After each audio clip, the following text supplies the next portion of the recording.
সব দোষ হুজুরের। হুজুর তার নিজের বউ নিয়ে হেঁটে যাচ্ছে, কয় দেখছো নি কত বড় বেয়াদ্দব হুজুর, মাইয়া লইয়া হাইটা যায়। হুজুরের জামা যদি একটু বড় হয়, কয় হুজুররাই কাপড়ের দাম বাড়াইছে। ছোট হইলে কয় টেডি হুজুর, পেট বড় হইলে কয় পরের বাড়ি খাইতে খাইতে পেটটারে জাহান্নামের তাগারি বানাইছে। চিকন চাকন শুকনা হইলে কয় মাদ্রাসায় পড়ে লাভ কি, এরা তো খাইতেও পারে না।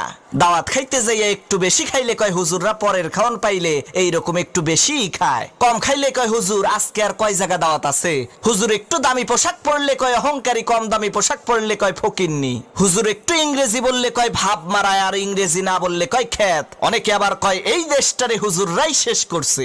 অমুসলমান, কুত্তা মরে, ছাগল মরে, বিড়াল মরে, জানাজা হয় না। এই বাংলার জমিনে যদি ওলামা একরাম না থাকতো, তোমার মরণটাও কুত্তার মতো জানাজা ছাড়া হইতো। আরে তোমার বাপ মায়ের বিয়েটা যদি হুজুর না পড়াইতো, তাহলে তো তুমি হারামজাদা হইতা, নাজায়েজ জারজ সন্তান হইতা। তোমারে তো সহি